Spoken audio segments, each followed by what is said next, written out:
ಮಂಜುಳಾ ವೆಂಕಟೇಶಯ್ಯ ಅವರಿಂದ doctor BR Ambedkar ಅವರ ಕುರಿತು ಇದೀಗ ಕವನ ವಾಚನ. ದಮನಿತರ ಕೊರಳಿಗೆ ದನಿಯಾದ ಮೂಕ ನಾಯಕನು, ಪುಣ್ಯ ಕೋಟಿಗಳ ಪೀಡಿತರಿಗೆ ವ್ಯಾಘ್ರವಾಗಿ ಗುಡುಗಿದವನು, ಮಾನವತೆಯ ಮೆರೆದವನು, ಜಾತಿ ಜಾತಿಗಳೆಂದು ಆರ್ಭಟಿಸಿದ ಮೈಲಿಗೆಯ ಮನಸ್ಸುಗಳ ಕೊಳಕು ತೆಗೆದು ಶುಭ್ರತೆಯ ಮಲ್ಲಿಗೆ ಹರಡಿ ಮೈಲಿಗಲ್ಲಾದವನು, ಅವಮಾನ ನಿಂದೆ ಶೋಷಣೆಗಳ ಅಸ್ಪೃಶ್ಯತೆಯ ಪ್ರವಾಹದಲೆಗಳಿಗೆ ಮೈಮನಗಳ ಒಡ್ಡಿದವನು, ಮೆಕ್ಕಲು ಮಣ್ಣಾದವನು, ಮೀಸಲಾತಿಯ ಫಸಲನ್ನು ಫಲವತ್ತತೆಯಲ್ಲಿ ತೆಗೆದವನು, ಹಾವು ಹದ್ದುಗಳ ಗಿಡುಗ ಗರುಡಗಳ ಮಧ್ಯೆ ಮೇರು ಪರ್ವತವಾದವನು, ಹತ್ತಿ ಇಳಿದವರಿಗೂ ಇನ್ನೂ ಅರ್ಥವಾಗದ ಅಗ್ನಿ ಪರ್ವತನಿವನು. ಇರುವಂತಹ ಸೈನ್ಸ್ ಕ್ವಿಜ್ಗಳನ್ನು ರಾಜ್ಯ ಮಟ್ಟದಲ್ಲಿ ರಾಷ್ಟ್ರ ಮಟ್ಟದಲ್ಲಿ ವಿಜ್ಞಾನಿಗಳೊಂದಿಗೆ ನಡೆಸಿದಂತಹ ಹೆಮ್ಮೆ ಸಂತೂರ್ ಸರ್ ಅವರು. ಸಾಹಿತ್ಯ ಪರಿಷತ್ತಿನ ಬಗ್ಗೆ ಕೂಡ ಅವರಿಗೆ ಬಹಳ ಪ್ರೀತಿ, ಅಭಿಮಾನ ಮತ್ತು ಗೌರವ. ನಮ್ಮ ಈ ಭಾಗದಲ್ಲಿ ಎಲ್ಲೇ ಸಾಹಿತ್ಯ ಸಮ್ಮೇಳನಗಳು ನಡೀಲಿ ಅದಕ್ಕೆ ಮಾರ್ಗದರ್ಶನ ಮಾಡಿ ಅದಕ್ಕೆ ಆಗಮಿಸಿ ಬಹಳ ಪ್ರೀತಿಯಿಂದ ತಮ್ಮ ವಿಚಾರಗಳನ್ನು ಚಿಂತನೆಗಳನ್ನು ಅವರು ಹಂಚ್ಕೋತಾ ಇದ್ದಾರೆ. ಇತ್ತೀಚೆಗೆ ಅವರು ತಮ್ಮ ಪುತ್ರನ ಭೇಟಿಗಾಗಿ ವಿದೇಶಕ್ಕೆ ತೆರಳಿದ್ದು ಅಮೆರಿಕ ದೇಶದ ಪ್ರವಾಸವನ್ನು ಕೈಗೊಂಡಿದ್ದರು. ಸುಮ್ಮನೆ ಪ್ರವಾಸವನ್ನು ಮನರಂಜನೆಗಾಗಿ ಅಥವಾ ಕೌಟುಂಬಿಕ ಒಂದು ವಿಚಾರಕ್ಕಾಗಿ ಅವರು ಮಾಡಲಿಲ್ಲ. ಜೊತೆಗೇನೆ ವಿಶೇಷವಾಗಿ ಅವರ ಎರಡು ಕಾಳಜಿಯ ಕ್ಷೇತ್ರಗಳು, ಒಂದು ಶಿಕ್ಷಣ ಮತ್ತೊಂದು ಆರೋಗ್ಯ. ಆ ಎರಡು ವಿಷಯಗಳ ಬಗ್ಗೆ ಅಲ್ಲಿಯ ಶಾಲಾ ಕಾಲೇಜು ವಿಶ್ವವಿದ್ಯಾಲಯಗಳು ಇಂಜಿನಿಯರಿಂಗ್ ಕಾಲೇಜ್ಗಳು ಅಲ್ಲಿಯ ಹಾಸ್ಪಿಟಲ್ಸ್ಗಳಿಗೆ ಭೇಟಿ ಕೊಟ್ಟು ಅವುಗಳ ಅಧ್ಯಯನವನ್ನು ಮಾಡಿ ಯಾವ ರೀತಿ ಬದಲಾವಣೆಯನ್ನು ಮಾಡಬಹುದು ಅನ್ನೋದ್ರ ಬಗ್ಗೆ ಅವರು ಚಿಂತನೆಯನ್ನು ವ್ಯಕ್ತಪಡಿಸಿದರು. ನಾನು ಅಮೇರಿಕಾದೊಳಗೆ ಸುಮಾರು 1.5 ತಿಂಗಳು ಹೋಗ್ಬೇಕಂತ ನಂದು ಪ್ಲ್ಯಾನ್ ಇತ್ತು. ಆದರೆ ನಾನು ಇಲ್ಲಿದ್ದು ಸುಮಾರು 25 ದಿನ ಮಾತ್ರ ಇರ್ಲಿಕ್ಕೆ ಸಾಧ್ಯ ಆಯಿತು. ನಾನು ಭೇಟಿ ಕೊಟ್ಟಂಥ ಅಮೇರಿಕದ ದೇಶದ ಸ್ಟೇಟ್ ಅಂದರೆ ಮಿಚಿಗನ್ ಸ್ಟೇಟ್. ಮಿಚಿಗನ್ ಸ್ಟೇಟ್ದೊಳಗೆ ಡೆಟ್ರಾಯ್ಟ್ ಅಂತ ಬರ್ತದೆ ಸಿಟಿ, ದೊಡ್ಡ ಸಿಟಿ.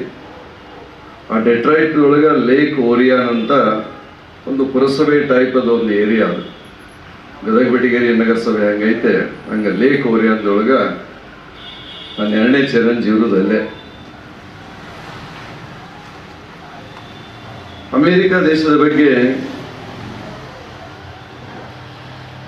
ಹೇಳಬೇಕಂದ್ರೆ ಅದೊಂದು ಸ್ವಚ್ಛವಾದಂಥ ನಗರ ಮತ್ತು ಪೊಲ್ಯೂಷನ್ ಫ್ರೀ ನಗರ.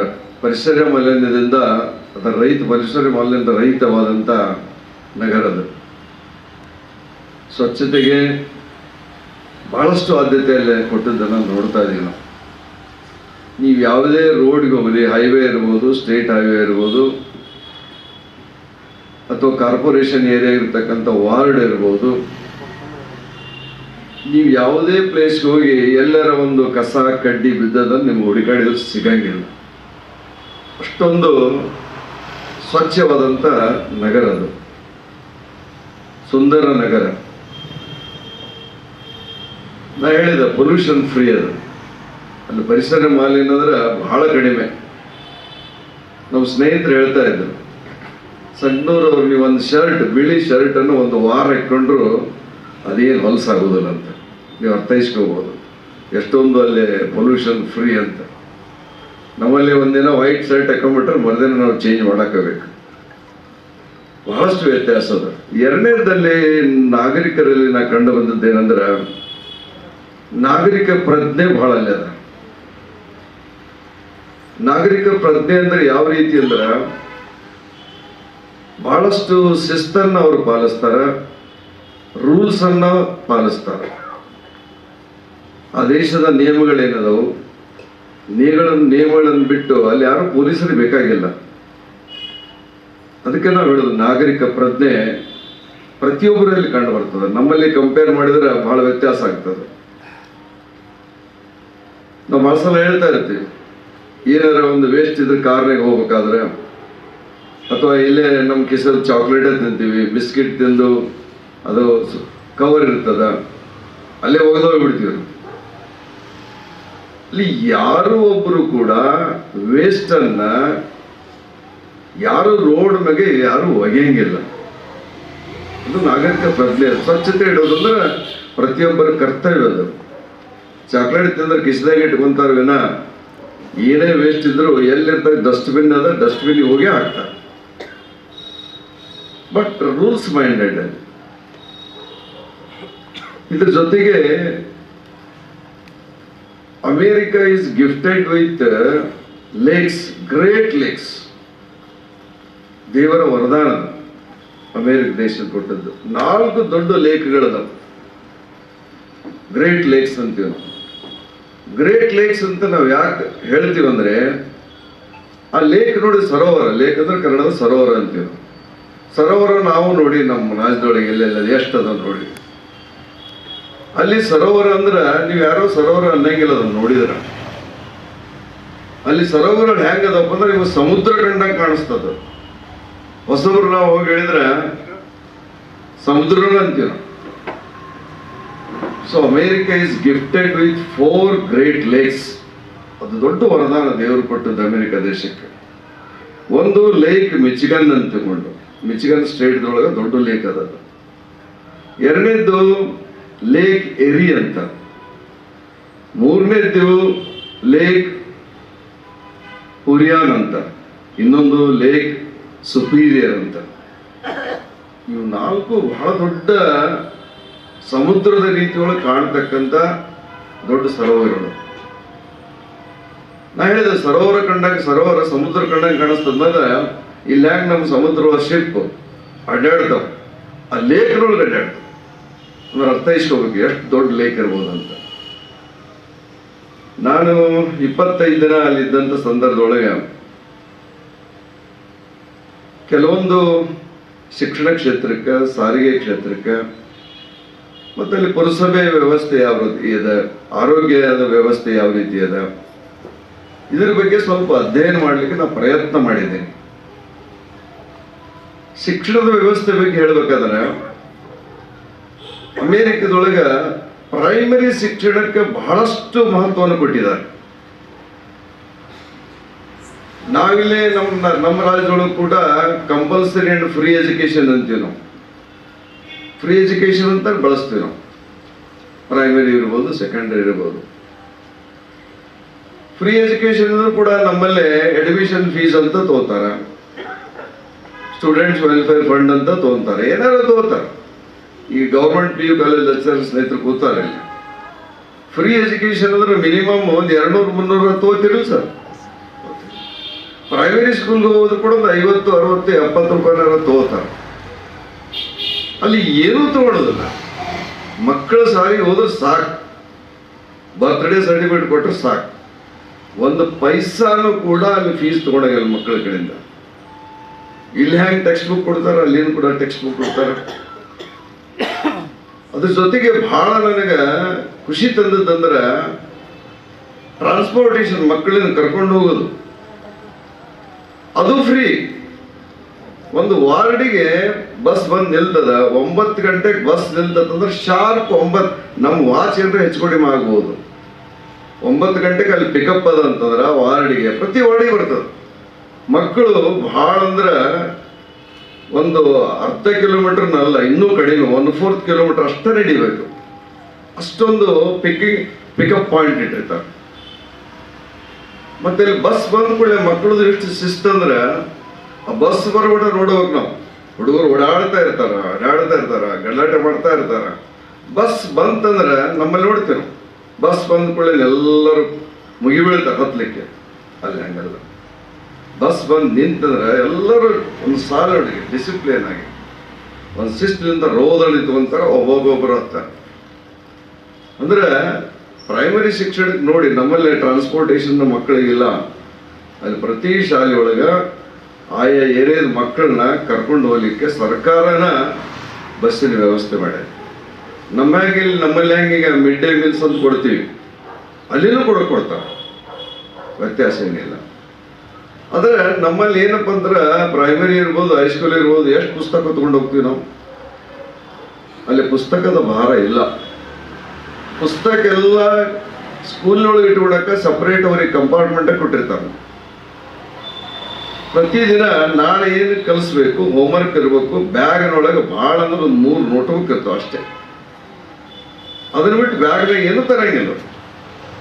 ಪುಸ್ತಕದ ಭಾರ ಭಾಳ ಕಡೆ ಹೆಚ್ಚಾಗ್ಯದ ನಾವು ಹೇಳ್ತಾ ಇರ್ತೀವಿ. ಪುಸ್ತಕದ ಭಾರ ಮಕ್ಕಳ ಪಾಪ ಹೊತ್ಕೊಂಡು ಹೋದ್ರು ಬೆನ್ನ ಬಾಗಿಬಿಟ್ಟದಂತ. ಅದು ಅಲ್ಲಿಲ್ಲ. ಸ್ಕೂಲ್ಗೆ ಹೋಗ್ಬೇಕಾದ್ರೆ ನಾಳೆ ಯಾವ ಪೀರಿಯಡ್ ಇರ್ತಾವ, ಟೆಕ್ಸ್ಟ್ ಬುಕ್ ಅಂಕರ್ ಅಲ್ಲೇ ಇರ್ತಾವ, ವರ್ಕಿಂಗ್ ಬುಕ್ ಅಂತ ನೋಟ್ಬುಕ್ ಕೊಡ್ತಾರ, ಹೌದು ಅಲ್ಲೇ ಫ್ರೀ ಅದನ್ನು ಕೊಡೋದು.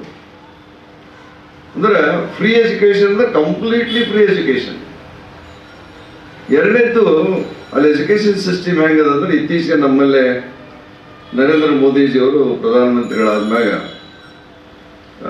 1 to 5 ಒಂದು ಫೌಂಡೇಶನ್ ಕೋರ್ಸ್ ಅಂತ ಮಾಡ್ತಾರೆ. ಅದರ ಬುನಾದಿ 1 to 5 1 ಯೂನಿಟ್, ಇಲ್ಲಿಂದ ಬಂದದ 6 to 8 ಅದು ಎರಡನೇ ಹಂತ.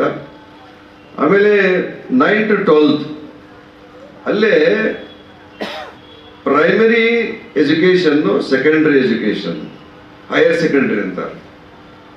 ಇವೆಲ್ಲ 1 to 5 ಏನಪ್ಪ ಅಂದ್ರೆ ಇದು ಫೌಂಡೇಶನ್, ನಾ ಹೇಳಿದ್ನಲ್ಲ ಫೌಂಡೇಶನ್ ಇದ್ದಂಗೆ ಇದು ಬುನಾದಿ ಪ್ರಾಥಮಿಕ ಶಾಲೆ ಅಂತ ಹೇಳ್ತೀವಿ ನಾವು.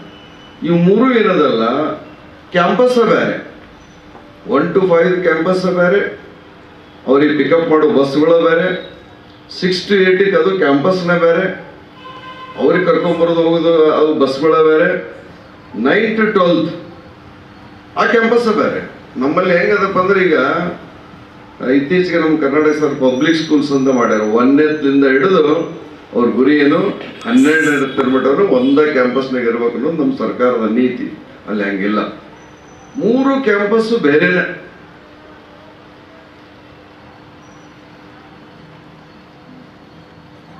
ಮತ್ತೆ ನಮ್ಮಲ್ಲಿ ಟ್ಯೂಷನ್ ಹಾವಳಿ ಭಾಳ, ಆಲ್ಮೋಸ್ಟ್ 0. ನಮ್ಮ ಮಗನ ಸುನೀಲ್ ಕೇಳಿದೆ, ಏನು ಇಲ್ಲಿ ನಮ್ಮಲ್ಲಿ KSRTC ಬಸ್ ಎಷ್ಟು ಓಡಾಡ್ತಾರೆ, ಇಲ್ಲಿ ಏನು ಒಂದು ಕಾಣವಲ್ಲ ಅಂತ. ಯಾವ ಹೇಳಿದ ಬಹಳ ರೇರು, ಅತ್ಯಂತ ಗ್ರಾಮೀಣ ಪ್ರದೇಶಕ್ಕೆ ಕೆಲವು ಮಾತ್ರ ಅದಾವ ಅಂತ ಹೇಳಿದ. ಅದು ದಿನಕ್ಕೆ 1 ಸಲ 2 ಸಲ ಗ್ರಾಮೀಣ ಹಳ್ಳಿಗೆ ಹೋಗಿ ಬರ್ತದೆ ವಿನ ಟ್ರಾನ್ಸ್ಪೋರ್ಟೇಷನ್ ಸಿಸ್ಟಮ್ ನಮ್ಮಲ್ಲಿ ಹೆಂಗೆ ವ್ಯವಸ್ಥೆ ಇದೆ ಆ ರೀತಿ ಅಲ್ಲೇ ವ್ಯವಸ್ಥೆಯನ್ನು ನಾನು ನೋಡಲಿಲ್ಲ. ಅಲ್ಲಿ ಹೈವೇ ಸ್ಟೇಟ್ ಮತ್ತು ನ್ಯಾಷನಲ್ ಹೈವೇ ಬಹಳ ಹೈ ಸ್ಟ್ಯಾಂಡರ್ಡ್ ಮೇಂಟೈನ್ ಮಾಡ್ಯಾರ. ಇತ್ತೀಚೆಗೆ ನರೇಂದ್ರ ಮೋದಿ ಅದು ಪ್ರಧಾನಮಂತ್ರಿ ಆದ್ಮೇಲೆ ಗಡ್ಕರಿ ಅವರು ಬಂದ್ಮ್ಯಾಗ ನಮ್ಮ ರಾಜ್ಯದೊಳಗೆ ಕೂಡ ನಮ್ಮ ದೇಶದೊಳಗೆ ಕೂಡ ಸಾಕಷ್ಟು ಹೈವೇಗಳನ್ನ ಬೆಳವಣಿಗೆ ಆದದ್ದನ್ನು ನಾವು ಕಾಣ್ತಾ ಇದ್ದೀವಿ. ಅಮೇರಿಕದೊಳಗೆ ಅಂತ ದೊಡ್ಡ ಹೈವೇಗಳನ್ನು ಬಹಳ ವರ್ಷ ಅವರೆಲ್ಲ ಡೆವಲಪ್ ಮಾಡಿದ್ದಾರೆ. ಅಲ್ಲಿ ಹೈವೇದ್ದು ನ್ಯಾಷನಲ್ ಹೈವೇದ್ದು ಯಾವಾಗಲೂ 6 lanes, ಹೋಗೋ ಕಡೆ 3 lane, ಬರೋ ಕೂಡ 3 lane, ಮ್ಯಾಕ್ಸಿಮಮ್ 6 lanes. 6 lanes ಒಳಗೆ ಅವರು ಸ್ಪೀಡ್ ಕೆಪಾಸಿಟಿ ಮ್ಯಾಗ ಬಿಟ್ಟಿರ್ತಾರ. ಲಾಸ್ಟ್ ಬಾರ್ಡರ್ ಇರೋ ಸ್ಲೋ ಇರ್ತಾನ, ಮಿಡ್ಲ್ ಇರೋವ ಮೀಡಿಯಂ ಫಾಸ್ಟ್ ಇರ್ತಾನ, ಥರ್ಡ್ ರೋಕ್ ಇರೋವ ಭಾರಿ ಫಾಸ್ಟ್ ಇರ್ತಾನ. ಯಾವ ರೋಕ್ ಏನು ಸ್ಪೀಡ್ ಮೇಂಟೈನ್ ಮಾಡಬೇಕು ಅದನ್ನ ಮೇಂಟೈನ್ ಮಾಡಾಕಬೇಕು. ನೀವು ಮೇಂಟೈನ್ ಮಾಡೋಕ್ಕಾಗಲಿಲ್ಲ ನೀವು ಪಕ್ಕದ ಬರ್ಬೇಕು, ನೀವು ಪರ್ಫೆಕ್ಟ್ ಸ್ಪೀಡ್ ಮೇಂಟೈನ್ ಮಾಡ್ತಾರೆ. ಮತ್ತು ಅಲ್ಲಿ ಕಾರುಗಳ ಬಗ್ಗೆ ನಮ್ಮ ಸುನೀಲ್ ಕಾರ್ ಇರ್ಬೋದು, ನಾವು ಪ್ರವಾಸ ಮಾಡ್ಬೇಕಾದ್ರೆ ಬೇರೆ ಟ್ಯಾಕ್ಸಿ ಹೈರ್ ಮಾಡಿದ್ವಿ. ಅಲ್ಲಿ ಕಾರು ಇಷ್ಟು ಹೈಟೆಕ್ ಅದ ಅಂದ್ರಲ್ಲ, ಅಲ್ಲಿ ಗೇರ್ ಸಿಸ್ಟಮ್ ಇಲ್ಲ. ಆ ಕಾರುಗಳಿಗೆ ಮೇಲೆ ಇರ್ತಕ್ಕಂಥ ಕಾರುಗಳಿಗೆ ಗೇರ್ ಸಿಸ್ಟಮ್ ನಾನು ನೋಡಲಿಲ್ಲ. ತಾನ ಪಿಕಪ್ ಮಾಡ್ತದ. ಆಮೇಲೆ ಮುಂದೆ ಕಾರ್ ಇತ್ತಪ್ಪ ಅಂದ್ರೆ ಒಂದು 5-10 ಫೂಟ್ ಡಿಸ್ಟೆನ್ಸ್ ಮೇಂಟೈನ್ ಮಾಡ್ಬೇಕು. ನೀವು ಹಿಂದೆ ಗಾಡಿ ಮುಂದೆ 10 ಫೂಟ್ ಬಂತಂದ್ರೆ ಆಟೋಮೆಟಿಕ್ ಕಾರು ಸ್ಪೀಡ್ ತಾನೇ ರಿಡ್ಯೂಸ್ ಮಾಡ್ತದೆ. ಮತ್ತು ಅವು ಪಿಕಪ್ ಮಾಡಿದ್ರೆ ತಾನೇ ಪಿಕಪ್ ಮಾಡ್ತದೆ. ಅಂದ್ರೆ ಅಷ್ಟು ಹೈಟೆಕ್ ಕಾರ್ಗಳನ್ನ ಅಲ್ಲಿ ನೋಡಿದ್ವಿ ನಾವು. ಆಮೇಲೆ ಹೈವೇದೊಳಗೆ ನಾರ್ಮಲ್ ನಾವೆಲ್ಲ ಟೋಲ್ ಪ್ಲಾಜಾ ನೋಡ್ತೀವಿ ನಾವು. ಅಲ್ಲಿ ಟೋಲ್ ಪ್ಲಾಜಾದೊಳಗೆ ಬಹಳ ಆಶ್ಚರ್ಯಕರ ಸಂಗತಿ ಅಂದ್ರೆ, ಯಾರು ಟೋಲ್ ಒಳಗೆ ಹಣ ಕಲೆಕ್ಟ್ ಮಾಡಕ ಯಾರು ಇರಂಗನೇ ಇಲ್ಲ. ಟೋಲ್ ಒಳಗೆ ಯಾರು ಇರಂಗಿಲ್ಲ. ಟೋಲ್ ಬಂದ ಕೂಡಲೇ ಅದು ಇದನ್ನ ಕ್ರಾಸ್ ಮಾಡ್ತೀವಿ, ಏನ್ ಹಾಕ್ತಾರೋ ಕ್ಲೋಸ್ ಮಾಡ್ತಾರಲ್ಲ, ನಾವು ಹೋಗಿ ನಿಂತು ಅದು ಹಣ ಪೇಮೆಂಟ್ ಮಾಡಿದ ಕೂಡಲೇ ಹಣ ಕಟ್ ಆಗ್ತದ. ಅದು ಮುಂದೆ ಆ ರಸೀಟ್ ತೋರಿಸಿದ್ರೆ ತಾನೇ ಗೇಟ್ ಓಪನ್ ಆಗ್ತದೆ. ಅಂದ್ರೆ ಎಲ್ಲ ಆಟೋಮೆಟಿಕ್. ನಮ್ಮಲ್ಲಿ ಹೆಂಗೆ ಒಂದೊಂದು ಕಡೆ ಅವ್ರು ಯಾರ್ಯಾರು ಇರಂಗಿಲ್ಲ. ಇದೇ ಸಿಸ್ಟಮು ಪೆಟ್ರೋಲ್ ಬಂಕ್ನೊಳಗೆ. ಪೆಟ್ರೋಲ್ ಬಂಕ್ ನೀವು ಎಂಟರ್ ಆದ್ರಲ್ಲಿ ಯಾರು ನಿಮ್ಗೆ ಕಾಣಂಗನೇ ಇಲ್ಲ. ನೀ ಎಷ್ಟೇ ಶ್ರೀಮಂತ ಇರ್ಬೋದು, ಕಾರ್ ಇಳಿಬೇಕು, ನೀನದು ಏನು ಪೆಟ್ರೋಲ್ ಬಂಕ್ನೊಳಗೆ ಏನು ಪೆಟ್ರೋಲ್ ಹಾಕೋದಿರ್ತದೆ ನೀನ ತಗೋಬೇಕು, ಹಾಕಿ ಹೋಗಿ ನಿನಗೆ ಎಷ್ಟು ಬೇಕು, ಆಮೇಲೆ ಅದು ಎಷ್ಟು ಬಿಲ್ ಬರ್ತದ, ನಿಮ್ದು ATM ಕಾರ್ಡ್ ಇರ್ತದಲ್ಲ ಅಷ್ಟು ಪೇಮೆಂಟ್ ಆದ್ಮೇಲೆ ಅದು ಗೇಟು ಓಪನ್ ಆಗ್ತದೆ. ಅಂದ್ರೆ ಅಷ್ಟು ಆಟೋಮೆಟಿಕ್ ವ್ಯವಸ್ಥೆ ಭಾಳ ಕಡೆಗೆ, ಹೈವೇದಾಗೂ ಟೋಲ್ನೊಳಗೂ ಯಾರು ಇರಂಗಿಲ್ಲ, ಪೆಟ್ರೋಲ್ ಬಂಕ್ನೊಳಗೂ ಯಾರು ಇರಂಗಿಲ್ಲ. ಆಮೇಲೆ ಪ್ರತಿ 100 ಕಿಲೋಮೀಟರ್ಸ್ ಹೈವೇದೊಳಗೆ ಒಂದು ರೆಸ್ಟ್ ಏರಿಯಾ ಅಂತ ಬೋರ್ಡ್ ಇರ್ತದೆ. ಅಂದ್ರೆ 100 ಕಿಲೋಮೀಟರ್ ಹೊಡಿದ್ಮ್ಯಾಗ ಡ್ರೈವರ್ಗೆ ಅಥವಾ ನಮ್ಗೆ ರಿಲ್ಯಾಕ್ಸ್ ಆಗ್ಬೇಕಂತಂದ್ರೆ ರೆಸ್ಟ್ ಏರಿಯಾ ಅಂತ ಬೋರ್ಡ್ ಇರ್ತದೆ. ಆ ರೆಸ್ಟ್ ಏರಿಯಾಕ್ಕೆ ಹೋದ್ರೆ ನಮ್ಮಲ್ಲಿ ಏನು 3 ಸ್ಟಾರ್ 5 ಸ್ಟಾರ್ ಹೋಟೆಲ್ ಅಂತಿರಲ್ಲ, ಆ ರೀತಿ ಒಂದು ಹೋಟೆಲನ್ನು ಮೇಂಟೈನ್ ಮಾಡ್ತಾರೆ. ಬರೀ ಹೋಟೆಲ್ ಇರಂಗಿಲ್ಲ, ಗಾರ್ಡನ್ ಇರ್ತದೆ, ಯು ಕ್ಯಾನ್ ರಿಲ್ಯಾಕ್ಸ್.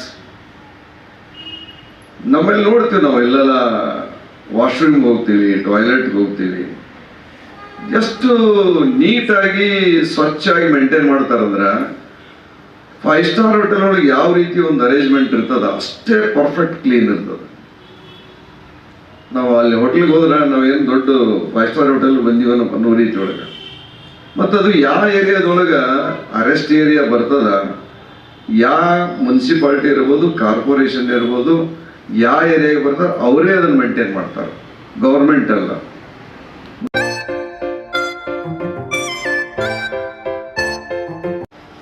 ಸಮಗ್ರ ಶಿಕ್ಷಣ ಕರ್ನಾಟಕದ ತಾಂತ್ರಿಕ ಸಹಾಯಕರು ಆಗಿರುವಂಥ MS ವದತ್ತಿ ಸರ್ ಅವರೇ, ಇಲ್ಲಿ DL ಪಾಟೀಲ್ ಸರ್ ಅವರೇ, ಕಿಶೋರ್ ನಗರಕಟ್ಟಿ ಸರ್ ಅವರೇ, ಇಲ್ಲಿ ಎದುರಿಗೆ ಆಸೀನರಾಗಿರುವಂಥ KH ಬೇಲೂರ್ ಸರ್ ಅವರೇ, ಚಂದ್ರಶೇಖರ್ ಹೊಸ ಸರ್ ಅವರೇ, ಆತ್ಮೀಯರಾಗಿರುವಂಥ ಗಿರಿತಮ್ಮನ್ ಸರ್ ಅವರೇ, ಜಾಮೂನ್ ಸರ್ ಅವರೇ, ಸಹೋದರಿ ರಶ್ಮಿ ಅಂಗಡಿ ಮೇಡಮ್ ಅವರೇ, ರತ್ನಾಕರ್ ಪಾಟೀಲ್ ಅವರೇ, ಹಾಗೂ ಇಲ್ಲಿ ನನ್ನೊಂದಿಗೆ ಕನ್ನಡ ಸಾಹಿತ್ಯ ಪರಿಷತ್ತಿನಿಂದ ಸನ್ಮಾನವನ್ನು ಸ್ವೀಕರಿಸಿದಂಥ ನನ್ನೆಲ್ಲ ಪದಾಧಿಕಾರಿಗಳೇ, ನೆರೆದವಂತೆಲ್ಲರಿಗೂ ಶರಣಾರ್ಥಿ. ಬಹುಶಃ ನಾವು ಪತ್ರಕರ್ತರಿಗೆ ಅಲ್ಲಿ ಕುಂತು ವರದಿ ಮಾಡಿದಂಥ ಅದರಾಗ ಸರ್ ಬಗ್ಗೆ ಮಾತಾಡೋದು ಸ್ವಲ್ಪ ಇದು. ಆ ಕಾರಣಕ್ಕೆ ಸಾಹಿತ್ಯ ಪರಿಷತ್ತಿನವರು ನನ್ನ ಮತ್ತು ನನ್ನ ಇಡೀ ತಂಡವನ್ನು ಕರೆದು ಸನ್ಮಾನಿಸಿದ್ದಕ್ಕೆ ಮೊಟ್ಟ ಮೊದಲನೇದಾಗಿ ಅವರಿಗೆ ಹೃತ್ಪೂರ್ವಕವಾಗಿ ಅಭಿನಂದನೆಯನ್ನು ಸಲ್ಲಿಸ್ತಾ ಇದ್ದೇನೆ. ಕನ್ನಡ ಸಾಹಿತ್ಯ ಪರಿಷತ್ತು ಗದಗ ಜಿಲ್ಲೆಯಲ್ಲಿ ಒಂದು ಮಾದರಿಯಾಗಿ ಕೆಲಸ ಮಾಡ್ತೈತಿ. ಪ್ರತಿ ಶನಿವಾರ ಸಾಹಿತ್ಯ ಸಿಂಚನ ಅಂತಕ್ಕಂಥ ಕಾರ್ಯಕ್ರಮದ ಮೂಲಕ, ನಿರಂತರ ಚಟುವಟಿಕೆಗಳ ಮೂಲಕ ರಾಜ್ಯದಲ್ಲಿಯೇ ಒಂದು ವಿಶೇಷ ಒಂದು ಕೆಲಸವನ್ನು ಮಾಡ್ತಿರುವಂಥ ಏಕೈಕ ಜಿಲ್ಲಾ ಘಟಕ ಅಂದ್ರೆ ಅದು ನಮ್ಮ ಗದಗ ಜಿಲ್ಲಾ ಸಾಹಿತ್ಯ ಪರಿಷತ್ತು.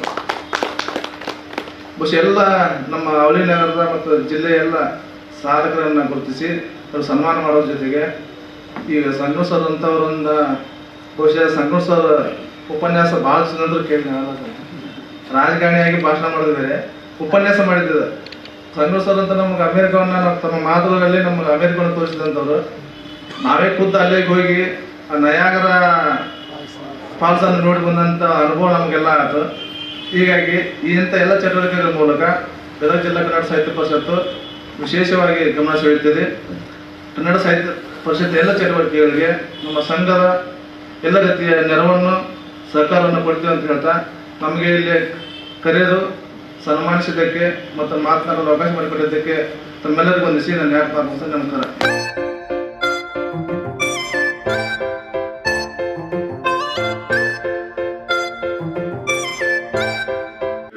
ಶರಣಾರ್ಥಿ. ಈ ಲೋಕಕ್ಕೆ ನಾನು ಅಪರಿಚಿತ, ಸಾಹಿತ್ಯ ಲೋಕಕ್ಕೆ ಆಕಸ್ಮಿಕವಾದ ಬಂದಂಥ ಈ ಒಂದು ಸಂದರ್ಭ ನನಗೆ ವಿವೇಕಾನಂದ ಗೌಡ ಪಾಟೀಲ್ ಬಂದು ಹೋಗಿ ಅಂತ ಹೇಳಿದ್ರೆ ಆಯಿತು ಬರ್ತೀನಿ ಬಿಡಿ ಅಂತ ಹೇಳಿ ಅಷ್ಟೇ.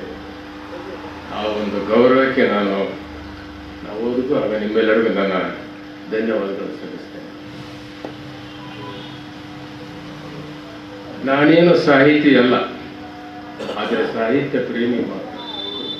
ಸಾಹಿತ್ಯದ ಬಗೆಗೆ ಓದುವ ಒಂದು ಹವ್ಯಾಸ ಇದೆ. ಮನೆಯಲ್ಲಿ ಒಂದು ಚಿಕ್ಕ ಲೈಬ್ರರಿಯನ್ನು ಸಹಿತ ನಾನು ಮಾಡಿದ್ದೇನೆ. ದಿನಾಲು ಒಂದು ಅರ್ಧ ಗಂಟೆ 3/4 ಗಂಟೆ ಟೈಮ್ ಸಿಕ್ಕಾಗ ಓದುವ ಒಂದು ಅಭ್ಯಾಸ ಇಟ್ಟುಕೊಂಡಿದ್ದೇನೆ ಅಷ್ಟೇ. ಅನೇಕ ನಾವು IMAದಲ್ಲಿ ಸಹಿತ ವೈದ್ಯ ಬಳಗವನ್ನು ಮಾಡಿದ್ದೇವೆ, ಕನ್ನಡ ಸಾಹಿತ್ಯ ವೈದ್ಯ ಬಳಗ. ಅದರ ಮುಖಾಂತರವಾಗಿ ವ್ಯಾಟ್ಸಪ್ನಲ್ಲಿ ಮೆಸೇಜ್ಗಳನ್ನು ಹಾಕ್ತಾ ಇರ್ತೇವೆ, ಕವನಗಳನ್ನು, ಚಿಕ್ಕ ಕಥೆಗಳನ್ನು ಬರಿತಾ ಇರ್ತೇವೆ. ಅವಾಗ ಇದು ಒಂದು ದತ್ತಿ ಉಪನ್ಯಾಸಕ್ಕೆ ತಾವು ಒಪ್ಪಿಕೊಂಡಿದ್ದೀರಿ. ಅದಕ್ಕೆ ವಿವೇಕಾನಂದ ಪಾಟೀಲ್ರಿಗೆ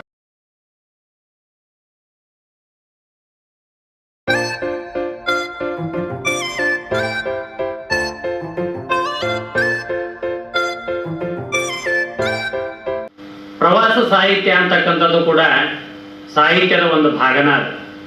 ನಾವು ಸಾಹಿತ್ಯ ಅಂದ ತಕ್ಷಣನ ಕತೆ, ಕವಿತೆ, ಕಾದಂಬರಿ, ನಾಟಕ ಈ ಥರದ ಸಂಗತಿಗಳನ್ನಷ್ಟೇ ಬಹಳ ಮುಖ್ಯವಾಗಿ ನಾವು ನೋಡ್ತೀವಿ ಮತ್ತು ಅದ್ರ ಬಗ್ಗೆ ಮಾತಾಡ್ತೀವಿ. ಆದರೆ ಸಾಹಿತ್ಯದ ಪ್ರಕಾರದೊಳಗೆ ಪ್ರವಾಸ ಸಾಹಿತ್ಯನೂ ಕೂಡ ಬಹಳ ಪ್ರಮುಖದ ನೆಲೆಯಾಗಿ 18ನೇ 19ನೇ ಶತಮಾನದೊಳಗೆ ಅದು ಬಂತು. ಕನ್ನಡದ ಸಂದರ್ಭದೊಳಗೆ 1890ರಲ್ಲಿ ಪ್ರಪ್ರಥಮ ಬಾರಿಗೆ ಒಂದು ಪ್ರವಾಸ ಕಥನ ಬಂತು. ಆನಂತರ ಅನೇಕ ಜನ ಪ್ರವಾಸಕ್ಕೆ ಹೋದಂಥ ಅನೇಕ ಕವಿಗಳು, ಲೇಖಕರು ಅಲ್ಲದೇ ಇರತಕ್ಕಂಥವರು ತಮ್ಮ ಅನುಭವಗಳನ್ನು ದಾಖಲಿಸ್ತಕ್ಕಂಥ ಪ್ರಯತ್ನವನ್ನು ಮಾಡಿದರು. ಯಾಕಂದ್ರೆ ನಮ್ಮಲ್ಲಿ ಒಂದು ನಾಣ್ಣುಡಿ ಐತಿ, ಏನಂದ್ರೆ ದೇಶವನ್ನಾದರೂ ನೋಡು ಸುತ್ತು, ಇಲ್ಲ ಕೋಶವನ್ನಾದರೂ ಓದು ಅಂತ ಹೇಳಿ. ಪುಸ್ತಕದಿಂದ ಬರ್ತಕ್ಕಂಥ ಏನು ಅನುಭವ ಐತಲ್ಲ ಅದು ಸೆಕೆಂಡ್ರಿ ಅನುಭವ. ಅಂದ್ರೆ ಯಾರೋ ಒಬ್ರು ಹೇಳಿದ್ದನ್ನ ನಾವು ಅದನ್ನ ಓದೋದ್ರ ಮೂಲಕ ಅನುಭವಿಸ್ತಕ್ಕಂಥದ್ದು. ಆದ್ರೆ ನೋಡೋದೈತಲ್ಲ ಅದು ಪ್ರತ್ಯಕ್ಷ ಅನುಭವ, ಅದು ಡೈರೆಕ್ಟ್ ಎಕ್ಸ್ಪೀರಿಯನ್ಸ್. ಅದು ನಾವು ಅದನ್ನು ನೋಡಿ ಅನುಭವಿಸ್ತಕ್ಕಂಥದ್ದು. ನೋಡಿ ಅನುಭವಿಸಿದ್ದನ್ನ ಒಂದು ಬರೆಹದ ಮೂಲಕ ನಾವು ದಾಖಲಿಸ್ತಕ್ಕಂಥ ಹಿಂದಿನೊಳಗೆ ಪ್ರಯತ್ನ ಮಾಡ್ತೀವಿ. ಅದೊಂದು ಪ್ರವಾಸ ಸಾಹಿತ್ಯವಾಗಿ ಹೊರಹೊಮ್ಮತೈತಿ ಅಂತೇಳಿ. ಹಾಗೆಯೇ ನಮ್ಮ ನೋಡುವ ದೃಷ್ಟಿಕೋನನೂ ಕೂಡ ಬದಲಾಗಬೇಕು. ನಾವು ಸಾಮಾನ್ಯವಾಗಿ ಯಾವುದೇ ಒಂದು ಪ್ರವಾಸಕ್ಕೆ ಹೋದಾಗ ಸುಮ್ಮನೆ ಹಾಗೆಯೇ ಸುತ್ತ ಹಾಕಿ ಬರ್ತೀವಿ. ನಾವು ಏನೇ ನೋಡಲಿ ಒಂದು ಸುತ್ತ ಹಾಕಿ ಬರ್ತೀವಿ, ಒಂದು ಸುತ್ತ ಹಾಕ್ತಿಪ್ಪ ನಮ್ಗೆ ಮುಗೀತು ಅಂತೇಳಿ. ಆದ್ರೆ ಪ್ರತಿಯೊಂದನ್ನು ಕೂಡ ಅದು ಓದು ಅನ್ನೋ ರೀತಿ ಒಳಗೆ ನೋಡ್ಬೇಕು. ನಾವು ಇವತ್ತಿನ ದೇವಸ್ಥಾನಕ್ಕೆ ಹೋದೇವಪ್ಪ ಅಂದ್ರೆ ದೇವಸ್ಥಾನವನ್ನು ಓದಬೇಕು, ದೇವಸ್ಥಾನವನ್ನು ನೋಡೋದಲ್ಲ. ದೇವಸ್ಥಾನವನ್ನು ನೋಡೋದು ಬಹಳ ಸರಳ, ಒಂದು ಸುತ್ತ ಹಾಕಿಬಿಟ್ರೆ ನೋಡಿಬಿಡ್ತೀವಿ. ಆದ್ರೆ ಓದೋದೈತಲ್ಲ ಅದು ಬಹಳ ಮುಖ್ಯವಾಗಿರ್ತಕ್ಕಂಥದ್ದು. ಆ ಹಿನ್ನೆಲೆ ಒಳಗೆ ನಾವು ಸಮಗ್ರವಾಗಿ ಅದನ್ನ ನೋಡ್ಬೇಕಾಗ್ತದೆ. ಅದೊಂದು ಅವ್ರು ಹೇಳಿದ್ರು, ಒಂದು ಜಲಪಾತವನ್ನು ನೋಡಿ ಸುಮ್ಮನೆ ಹಾಗೆ ವಾವ್ ಅಂತೇಳಿ ನೋಡಿ ಬರೋದಲ್ಲ. ಅದರ ಹಿನ್ನೆಲೆ ಏನು, ಎಲ್ಲಿಂದ ಬರ್ತೈತಿ, ಎಷ್ಟು ಜನ ಪ್ರವಾಸಿಗರು ಬರ್ತಾರ, ಅದರ ನೋಟ ಏನೇನು, ಹೀಗೆ ಅದನ್ನೊಂದು ಓದಿದ ರೂಪದೊಳಗೆ ನಾವು ಅದನ್ನ ಅನುಭವಿಸ್ತಕ್ಕಂಥದ್ದೈತಲ್ಲ ಅದು ಬಹಳ ಮುಖ್ಯವಾಗಿ ನಮ್ಮೆಲ್ಲರೂ ಕೂಡ ಅದು ಅಗತ್ಯ ಅಂತೇಳಿ. ಆ ಹಿನ್ನೆಲೆಯೊಳಗೆ ನಮ್ಗೆಲ್ಲರಿಗೂ ಕೂಡ ಅಮೆರಿಕಕ್ಕೆ ಹೋಗ್ಲಿಕ್ಕೆ ಆಗಲ್ಲ. ಬಹುಶಃ ಈಗ ಬಹಳ ಜನಗಳನ್ನೆಲ್ಲ ಕರೆದೇವಿ, ಇನ್ನೇನು ಖಂಡಿತವಾಗಿ ಅದು ಸಾಧ್ಯ ಇಲ್ಲ. ಆದ್ರೆ ಯಾರು ನೋಡಿ ಬಂದಾಗ ಅವ್ರ ಮಕ್ಕ ನೋಡಿದ್ರೆ ಸಾಕಂತೀವಿ ನಾವು. ಬರೀ ಮಕ್ಕ ನೋಡೋದಲ್ಲ, ಅವ್ರ ಮಾತು ಕೇಳೋದು ಅನ್ನೋ ಹಿನ್ನೆಲೆ ಒಳಗೆ ಇವತ್ತಿನ ದಿವಸ ಪ್ರೊಫೆಸರ್ SV ಸಂಗನೂರ್ ಸರ್ ತಮ್ಮ ಏನು ಅನುಭವ ಇತ್ತು ಅದನ್ನ ಬಹಳ ಅರ್ಥಪೂರ್ಣವಾಗಿ ಅದನ್ನ ಹೇಳಿದ್ರು. ಇನ್ನೊಂದು ಹೇಳಿಕ್ ಮರೆತ್ರವ್ರು, ಅವರು ಮಗನ ಏನೋ ಒಂದು ಗೃಹ ಪ್ರವೇಶ ಇತ್ತು, ಅದರ ಅನುಭವಗಳು ಕೂಡ ಬಹಳ ವಿಚಿತ್ರ ಅದಾವ. ಅಲ್ಲಿ ಯಾರು ಟೆಂಟ್ ಹಾಕಲಿಲ್ಲ, ಯಾರೋ ಬರ್ತಾರ, ಅಲ್ಲಿ ಇರ್ತಕ್ಕಂಥವ್ರು ಎಲ್ಲರೂ ಬಂದು ಟೆಂಟ್ ಹಾಕ್ತಾರ. ಆ ಕೇಟರಿಂಗ್ ಅವ್ರು ಬಂದು ಬರೀ ಅಡಿಗೆ ತಂದಿರ್ತಾರ. ಅವ್ರು ಅದು ನೀಡೋರು ಯಾರೋ ಒಬ್ರು ಇರಂಗಿಲ್ಲ, ಅಲ್ಲಿ ಇರ್ತಕ್ಕಂಥವ್ರೆ ನೀಡಬೇಕು ಅಂತೇಳಿ. ಅಂದ್ರೆ ಇದು ಅರ್ಥ ಮಾಡ್ಕೊಳ್ಳೋದು ಏನಪ್ಪಾ ಅಂದ್ರೆ ನಾವು ನಮ್ಮಲ್ಲಿ ಆ ಭಾವನೆ ಇಲ್ಲ. ನಮ್ಮ ಟೇಬಲ್ ಅನ್ನು ಯಾರೋ ಇನ್ನೊಬ್ರು ಒರೆಸ್ಬೇಕು, ನಾವು ಉಂಡಂತ ಕಾತನ್ನ ಇನ್ನೊಬ್ರು ಯಾರೋ ತೊಳಿಬೇಕು, ನಮ್ಮ ಬಟ್ಟೆಯನ್ನು ತೊಳಿಲಿಕ್ಕೆ ಇನ್ನೊಬ್ರು ಯಾರೋ ಅದಾರ. ಇಂಥ ಭಾವನೆಗಳಿಂದ ಹೊರಗೆ ಬರೋದೇನು ಇದು ಏನಂತೀವಂದ್ರೆ ನಾವು ಗಾಂಧಿತನ ಅಂತೀವಿ. ನೋಡಿ, ಗಾಂಧಿ ಎಲ್ಲದನ್ನ ಸ್ವತಃ ತಾವೇ ಮಾಡ್ಕೊಂಡು, ಅವರು ಆಫ್ರಿಕಾದೊಳಗಿದ್ದಾಗ ಕಟಿಂಗ್ ಮಾಡೋ ಸತ ಇರಲಿಲ್ಲ, ತಮ್ಮ ಕಟಿಂಗ್ ಅನ್ನ ತಾವೇ ಮಾಡ್ಕೊಂತಿದ್ರು ಅವ್ರು. ಅಂದ್ರೆ ನಮ್ಮ ಸ್ವಯಂ ಪೂರ್ಣತೆ, ಸ್ವಾವಲಂಬಿ ಆಗೋದು ಏನೈತಲ್ಲ, ಸ್ವಾವಲಂಬಿ ಬರೀ ಕೆಲಸದಲ್ಲಿ ಆಗೋದಲ್ಲ, ಮನೆ ಕೆಲಸದಲ್ಲಿ, ವೈಯಕ್ತಿಕ ಕೆಲಸದಲ್ಲಿನೂ ಕೂಡ ನಾವು ಸ್ವಾವಲಂಬಿಗಳಾಗಬೇಕು ಅಂತಕ್ಕಂಥದ್ದು. ಅದನ್ನ ನಾನು ಸಂಗನೂರ್ ಸರಲ್ಲಿ ವಿನಂತಿ ಮಾಡ್ಕೊಳ್ತಾ ಇದ್ದೀನಿ. ಇತ್ತೀಚೆಗೆ ಆ ಶಿಕ್ಷಕರಿಗೆ ಏನು ಭಯ ಕಾಡ್ತಾ ಇದೆ ಅಂದ್ರೆ ಏನಪ್ಪ ಅಂದ್ರೆ ಯಾವ ಕೆಲಸವನ್ನ ಇನ್ನೊಬ್ರು ಮಾಡ್ಬೇಕು, ಮಕ್ಕಳ ಕಡೆಯಿಂದ ಏನ್ ಕೆಲಸ ಮಾಡಿಸ್ಬಾಡ್ರಿ ಅಂತಾರೆ. ಇದು ಒಂದು ರೀತಿ ಒಳಗೆ ಬಹಳ ಬೇರೆ ದೃಷ್ಟಿಯಿಂದ ನೋಡ್ಬೇಕು. ನಾವು ಬಾಲ್ಯದೊಳಗೆ ಕೆಲಸ ಕಲಿಸ್ಲಿಲ್ಲ ಅಂದ್ರೆ ಕಸ ಹೊಡೆಯೋದು ಹೆಂಗ, ಆಮೇಲೆ ನಮ್ಮ ಇವುಗಳನ್ನ ಸ್ವಚ್ಛ ಮಾಡೋದು ಹೆಂಗ, ಈ ತರದ ಸಂಗತಿಗಳನ್ನ ನಾವು ಕಲಿಸ್ಲಿಲ್ಲಪ್ಪ ಅಂದ್ರೆ ಅದು ಶಿಕ್ಷಣ ಅಲ್ಲ ಅಂತ ಅನ್ಕೊಂಡ್ಬಿಟ್ಟಿದ್ದೀವಿ. ನಾವಿಲ್ಲಿ ಪತ್ರಕರ್ತ ಮಾಧ್ಯಮದವ್ರು ಅದಾರ, TV ಮಾಧ್ಯಮದವ್ರು ಅದಾರ, ಎಲ್ಲೋ ಒಂದ್ ಕಡೆ ಈ ಸಂಗತಿ ಆಗಿಬಿಟ್ರೆ ಬಹಳ ಹೈಲೈಟ್ ಮಾಡ್ತೀವಿ. ಹಾಗಾದ್ರೆ ನಾವು ಹೊಲಸು ಮಾಡ್ರೋ ಒಬ್ರು, ತೊಳೆಯೋರು ಒಬ್ರು ಅಂತಕ್ಕಂಥದ್ದನ್ನು ಬಿಂಬಿಸ್ತಾ ಇದೀವಿ. ಈ ಹಿನ್ನೆಲೆ ಒಳಗೆ ಯಾರು ಹೊಲಸು ಮಾಡ್ತಾರೋ ಅವರೇ ತೊಳಿಬೇಕಾದ್ರೆ ಅದು ಶಿಕ್ಷಣನ. ಅದನ್ನೊಂದು ಮೇಲ್ವಿಚಾರಣೆ ಹಂತದೊಳಗೆ ಬರಲಿ. ಅದರಿಂದ ಅದು ಶಿಕ್ಷಣದ ಭಾಗವಾಗಿ ಬಂದಾಗ ನಾವು ಸ್ವಾವಲಂಬಿಗಳಾಗ್ಲಿಕ್ಕೆ ಸಾಧ್ಯ ಐತಿ. ಇಲ್ಲದೆ ಹೋದ್ರೆ ಇಲ್ಲ ಈ ಟೇಬಲ್ ಅನ್ನು ಒರೆಸೋ ಇನ್ನೊಬ್ಬ ಪ್ಯೂನ್ ಅದ ಅಂತ ತಿಳ್ಕೊಂತೀವಿ, ಪ್ಯೂನಿಗಾಗಿ ತಯಾರಿಕೆ ಆಯ್ತು. ಇಲ್ಲ ನಾನು ಟಾಯ್ಲೆಟ್ ಕ್ಲೀನ್ ಮಾಡಕ್ಕೆ ಇನ್ನೊಬ್ರು ಯಾರೋ ಒಬ್ಬ ಭಂಗಿ ವ್ಯಕ್ತಿ ಬರಬೇಕು ಅಂತ ಅನ್ಕೊಂತೀವಿ. ಸೊ ಇದರಿಂದ ಮುಕ್ತ ಆಗುವ ಹಿನ್ನೆಲೆ ಒಳಗೆ ಅದು ಒಂದು ನಮ್ಮ ಕಲಿಕೆಯ ಭಾಗವಾಗಬೇಕು. ಸ್ವಚ್ಛತೆ ಅನ್ನೋದು ಕೂಡ ಯಾರು ಹೊಲಸು ಮಾಡ್ತಿರ್ತಾರ ಅವರೇ ಅದನ್ನು ಸ್ವಚ್ಛ ಮಾಡೋದು. ಯಾರು ಊಟ ಮಾಡ್ತೀವಿ ನನ್ನ ತಾಟನ ನಾನೇ ತೊಳಿಬೇಕು, ಇನ್ನೊಬ್ರು ಯಾರೋ ಮುಸ್ರಿ ತೊಳಿತಕ್ಕಂಥವ್ರು ಬಂದು ತೊಳಿಬೇಕು ಅನ್ನೋದೈತಲ್ಲ, ಈ ಕಲ್ಪನೆಯಿಂದ ನಾವು ಹೊರಗೆ ಬರಬೇಕು ಅಂದ್ರೆ ನಮ್ಮ ಶಿಕ್ಷಣದ ಹಂತದೊಳಗೂ ಕೂಡ ಒಂದಿಷ್ಟು ಬದಲಾವಣೆಗಳಾಗಬೇಕು. ಹೇಗೆ ನಾವು ಸ್ವಾವಲಂಬಿ ಜೀವನವನ್ನ ಅಮೆರಿಕದಂತಹ ದೇಶದೊಳಗೆ ನಾವು ಕಾಣ್ತಾ ಇದ್ದೀವಿ ನೋಡ್ರಿ, ಯಾರು ಬರಲ್ಲ ಅಲ್ಲಿ. ಇನ್ನೊಂದು, ನಾವು ಇಲ್ಲಿ ಏನಾದ್ರೂ ಕರೆಂಟ್ ಹೋತಪ್ಪ ಅಂದ್ರೆ ಒಬ್ಬ ಎಲೆಕ್ಟ್ರಿಷಿಯನ್ ಬರ್ಬೇಕು, ಆದ್ರೆ ಅಲ್ಲಿ ನಾವೇ ರಿಪೇರಿ ಮಾಡ್ಬೇಕಾಗತ್ತೆ. ಅಂದ್ರೆ ಫ್ಯೂಸ್ ಹಾಕೋದು, ಫ್ಯೂಸ್ ತೆಗೆದು, ಕರೆಂಟ್ ಹೋದ್ರೆ ಹೋಲ್ಡರ್ ಹಾಕೋದು ಕೂಡ ಶಿಕ್ಷಣದ ಒಂದು ಭಾಗವಾಗಿನ ಅಲ್ಲಿ ಕಲಿಸಲ್ಪಡ್ತದೆ. ಇಂಥ ಅನೇಕ ಸಂಗತಿಗಳ ಬಗ್ಗೆ ನಾವು ಈ ತರದ ಚಿಂತನೆಗಳನ್ನ ಬೇರೆ ಬೇರೆ ದೇಶದಲ್ಲಿ ಏನ್ ನಡೀತಾ ಇದೆ ಅಂತಕ್ಕಂಥದ್ದನ್ನ ಅರ್ಥ ಮಾಡ್ಕೊಂಡಾಗ ನಾವು ಯಾವುದನ್ನ ತರಬೇಕಾಗಿದೆ. ನೋಡ್ರಿ, ಸ್ವಚ್ಛತೆ ಬಗ್ಗೆ ಬಹಳ ಹೇಳಿದ್ರು. ಇವತ್ತಿನ ದಿವಸ ಎಲ್ಲ ಸ್ವಚ್ಛವಾಗಿ ನಗರ ಇರಬೇಕು ಅಂದ್ರೆ ಅದು ವ್ಯಕ್ತಿಯ ಒಂದು ಮುಖ್ಯವಾಗಿರ್ತಕ್ಕಂಥ ಕೆಲಸ ಅಂತಕ್ಕಂಥದ್ದು ಕೂಡ ನಮ್ಗೆ ಅರ್ಥ ಆಗ್ತೈತಿ. ಆ ಹಿನ್ನೆಲೆ ಒಳಗೆ ಅಲ್ಲಿ ಹಂಗೈತಿ ಅದೆಲ್ಲವೂ ಕೂಡ ಆಗ್ಲಿಕ್ಕಿಲ್ಲ. ಒಂದಿಷ್ಟಾದರೂ ಸಂಗತಿಗಳನ್ನ ನಾವು ಅರ್ಥ ಮಾಡ್ಕೊಂಡಾಗ ನಮ್ಮ ಪ್ರದೇಶವನ್ನು ನಾವು ಆ ಒಂದು ಸ್ವಚ್ಛತೆ ಹಿನ್ನೆಲೆ ಒಳಗೆ, ಶೈಕ್ಷಣಿಕ ಚಿಂತನೆಗಳ ಹಿನ್ನೆಲೆ ಒಳಗೆ, ಸ್ವಾವಲಂಬಿ ಬದುಕಿನ ಹಿನ್ನೆಲೆ ಒಳಗೆ ನಾವು ಅರ್ಥ ಮಾಡ್ಕೊಳ್ಳಿಕ್ಕೆ ಸಾಧ್ಯ ಆಗ್ತೈತಿ ಅಂತಕ್ಕಂಥ ಅನೇಕ ಒಳನೋಟಗಳನ್ನ ಇವತ್ತಿನ professor S V Sankanur sir ಅವರ ಮಾತುಗಳು ನಮ್ಗೆ ನೀಡಿದ್ರು ಅಂತಕ್ಕಂಥ ಮಾತನ್ನ ಹೇಳ್ತಾ, ಅವ್ರಿಗೆ ವಿಶೇಷವಾಗಿ ಇವತ್ತಿನ ದಿವಸ ನಮ್ಮ ಪರಿಷತ್ತಿನ ಬಗ್ಗೆ ಪ್ರೀತಿಯನ್ನು ಇಟ್ಕೊಂಡು, ಯಾಕಂದ್ರೆ ಅವರು ಮನೆಯದೇ ನಾವು ಸಂಪರ್ಕ ಮಾಡಿದಾಗ ಹೇಳಿದ್ವಿ, ಸರ್ ನಿಮ್ಮ ಹಿಂದೆ ಎರಡು ಸರಿ ನಿಮ್ಮನ್ನು ಕರೆದಿದ್ವಿ, ಆದ್ರೆ ನೀವು ಬರ್ಲಿಲ್ಲ ಅಂದ್ರೂ ಅದು ಕಾರ್ಯಕ್ರಮ ನಡೀತಿತ್ತು, ಯಾಕಂದ್ರೆ ನೀವು ಉದ್ಘಾಟಕರಾಗಿದ್ರಿ. ಈಗ ನೀವೇ ಮಾತಾಡ್ರ, ನೀವೇ ಬರ್ಲಿಲ್ಲ ಅಂದ್ರೆ ಕಾರ್ಯಕ್ರಮ ನಡೆಯಲ್ಲ. ಅದಕ್ಕೆ ಸರ್ ದಯವಿಟ್ಟು ನೀವು ಬರ್ತೀರೋ ಇಲ್ಲ ನಮ್ಗೆ ಬಹಳ ಗ್ಯಾರಂಟಿ ಹೇಳ್ಬೇಕು ಅಂತೀವಿ ನಾವು. ಇಲ್ಲ, ಬೆಳಗ್ಗೆ ಅವರು ವಿಶ್ವೇಶ್ವರ ಹೆಗಡೆ ಕಾಗೇರಿ ಅವರ ಒಂದು ಅವರ ಮಕ್ಕಳ ಮದುವೆಗೆ ನಾವು ಹೋಗಿದ್ರು. ಅವರು ಇಲ್ಲ ನಾನು 6 ಗಂಟೆ ಅಂದ್ರೆ ಬರ್ತೀನಿ ಅಂದ್ರು. ಸೀದಾ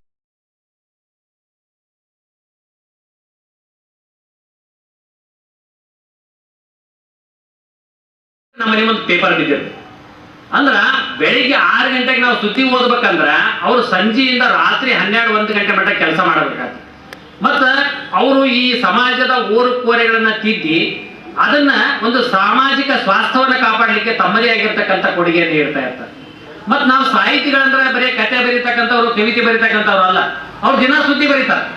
ಆ ಸುದ್ದಿಯನ್ನು ಸ್ವಲ್ಪ ಕ್ರಿಯೇಟಿವ್ ಆಗಿ ಬರೆದ್ಬಿಟ್ರೆ, ಸೃಜನಾತ್ಮಕವಾಗಿ ಬರೆದ್ಬಿಟ್ರೆ ಅದು ಎಲ್ಲರ ಗಮನವನ್ನ ಸೆಳಿತೈತಿ ಮತ್ತು ಆ ಸಮಸ್ಯೆಗೆ ಪರಿಹಾರ ಸಿಗ್ತೈತಿ. ಆ ಹಿನ್ನೆಲೆ ಒಳಗೆ ಅವರು ಕೂಡ ಒಂದು ರೀತಿಯ ಸಾಹಿತಿಗಳನ್ನ, ಸಾಹಿತ್ಯ ಪರಿಷತ್ತಿಗೆ ಅವರು ಒಂದು ನಿಕಟವಾಗಿರ್ತಕ್ಕಂಥ ಒಂದು ಸಂಬಂಧ, ಒಂದು ಸಂಪರ್ಕ ಅನ್ನೋದನ್ನ ನಾವು ಭಾವಿಸ್ತಾ ಇದ್ದೀವಿ. ಆ ಹಿನ್ನೆಲೆ ಒಳಗೆ ಬಹಳ ನಿಸ್ವಾರ್ಥವಾಗಿ ಅನೇಕ ಜನ ಪತ್ರಕರ್ತರು ಕೆಲಸವನ್ನ ಮಾಡ್ತಾ ಇರ್ತಕ್ಕಂಥ ಹಿನ್ನೆಲೆ ಒಳಗೆ ಅವ್ರಿಗೂ ಕೂಡ ಒಂದು ಸಂಘಟನೆ ಇದೆ. ಆ ಸಂಘಟನೆ ಹಿನ್ನೆಲೆ ಒಳಗೆ 2ನೇ ಬಾರಿಗೆ ನಮ್ಮ ರಾಜೀವ್ ಹೆಬ್ಬಳ್ಳಿ ಅವರು ಬಂದಾರ. ಬಹುಶಃ ಅವ್ರು ನೋಡಿದ್ರೆ ನಮ್ಗೆ ಅನಿಸ್ತೈತಿ ಬಹಳಷ್ಟು ಸಾದಾ ಸೀದಾ ತಮ್ಮ ಕೆಲಸ ಏನಿರ್ತೈತೆ ಆ ಕೆಲಸವನ್ನ ಮಾಡಿ ಯಾರಿಗೆ ಯಾವ ಸುದ್ದಿಯನ್ನು ಮುಟ್ಟಿಸ್ಬೇಕು, ಯಾರಿಗೆ ಯಾವ ಸುದ್ದಿಯನ್ನು ತಲುಪಿಸ್ಬೇಕು ಅನ್ನೋ ಹಿನ್ನೆಲೆ ಒಳಗೆ ಆ ಪತ್ರಕರ್ತರ ಸಂಘದ ಅಧ್ಯಕ್ಷರಾಗಿ ಅವರು ಬಹಳ ಅತ್ಯುತ್ತಮವಾಗಿರ್ತಕ್ಕಂಥ ಸೇವೆಯನ್ನು ಕಳೆದ ಬಾರಿನೂ ಮಾಡ್ಯಾರ. ಈ ಬಾರಿನೂ ಕೂಡ ಅವರು ಮಾಡ್ಯಾರ ಅಂತ ಹೇಳಿ 2ನೇ ಬಾರಿಗೂ ಕೂಡ ಅವರು ಆಯ್ಕೆಯಾಗಿದ್ದಾರೆ. ಆ ಹಿನ್ನೆಲೆ ಒಳಗೆ ಮತ್ತು ಅವ್ರ ಜೊತೆಗೆ ಅವ್ರ ಎಲ್ಲ ಬಳಗ ಇವತ್ತು ಬಂದಿದೆ. ನಮ್ಮ ಶರಣವರು ಬಂದಿದ್ದಾರೆ, ಹಿರೇಮಠರು ಬಂದಿದ್ದಾರೆ, ನಮ್ಮ ಕಣ್ವಿಯವರು ಬಂದಿದ್ದಾರೆ. ಈಗ ಅನೇಕ ಜನ ನಮ್ಮ ಎಲ್ಲ ಪತ್ರಕರ್ತ ಗೆಳೆಯರು ಇಲ್ಲಿ ಬಂದಿದ್ದಾರೆ.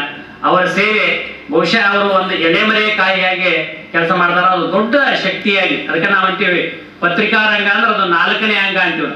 ಹೇಗೆ ನಾವು ಶಾಸಕಾಂಗ, ಕಾರ್ಯಾಂಗ, ನ್ಯಾಯಾಂಗ ಅಂತೀವಿ, ಹಾಗೇನೆ ಪತ್ರಿಕಾ ರಂಗನೂ ಕೂಡ ಬಹಳ ಪ್ರಬಲವಾಗಿ ಪ್ರಜಾಪ್ರಭುತ್ವದಂತ ಈ ದೇಶ ಒಳಗೆ ತನ್ನದೇ ಆಗಿರ್ತಕ್ಕಂಥ ಪಾತ್ರವನ್ನು ಆಡ್ತತಿ. ಹಾಗೆ ಯಾವುದೇ ಫಲಾಪೇಕ್ಷೆ ಇಲ್ಲದೇ ನಿರಪೇಕ್ಷ ಭಾವದಿಂದ ನಮ್ಮ ಪತ್ರಕರ್ತ ಬಂಧುಗಳು ಕೆಲಸ ಮಾಡ್ತಾ ಇದಾರಂತನ ಒಂದು ಸಾಮಾಜಿಕವಾಗಿರ್ತಕ್ಕಂಥ ಸ್ವಾಸ್ಥ್ಯ ಇದೆ. ಅದ್ರ ಜೊತೆಗೆ ಪರಿಷತ್ತಿನ ಜೊತೆಗೆ ಬಹಳ ಒಂದು ನಿಕಟವಾಗಿರತಕ್ಕಂಥ ಸಂಬಂಧ. ಯಾಕಂದ್ರೆ ನಮ್ಮನ್ನು ಬಹಳ ಪ್ರೀತಿಯಿಂದ ಕಾಣ್ತಾರ. ನಾವಾಗ ಸಮ್ಮೇಳನ ಇದ್ದಾಗ ಒಂದು ಜಾಹೀರಾತು ಕೊಡ್ರಿ ಅಂತಾರೆ, ನಮ್ಮ ಹತ್ರ ರೊಕ್ಕ ಕೇಳ್ಬಿಡ್ರಿ, ನಾವು ಅವ್ರನ್ನ ಕೇಳಿ ಸಮ್ಮೇಳನ ಮಾಡ್ತೀವಿ ಅಂದ್ಬಿಡಿ ಸುಮ್ಮನೆ ಆಗ್ಬಿಡ್ತಾರ. ಎಲ್ಲೇ ಮತ್ತೆ ಬೇರೆ ಬೇರೆ ಕಡೆ ಎಲ್ಲೇ ಜಾಹೀರಾತುಗಳನ್ನು ಕೇಳಿ ನಮಗೆ ಸಹಾಯವನ್ನ ಮಾಡ್ತಾರೆ. ಹೀಗೆ ಪರಿಷತ್ತನ್ನ ಬೆಳೆಸುವ ನಿಟ್ಟಿನೊಳಗೆ ಏನು ಪರಿಷತ್ತು ಸಾಹಿತ್ಯಿಕವಾಗಿ, ಸಾಂಸ್ಕೃತಿಕವಾಗಿ ಒಂದು ಸಾಮಾಜಿಕ ಆರೋಗ್ಯವನ್ನ ಕಾಪಾಡುವ ನಿಟ್ಟಿನೊಳಗೆ ಏನು ಪರಿಷತ್ತು ಕೆಲಸ ಮಾಡ್ತಾ ಇದೆ, ಅದಕ್ಕೆ ನಿಜವಾಗ್ಲೂ ಕೂಡ ನಮಗೆ ಬೆನ್ನೆಲುಬಾಗಿರ್ತಕ್ಕಂಥವ್ರು ಯಾರಪ್ಪ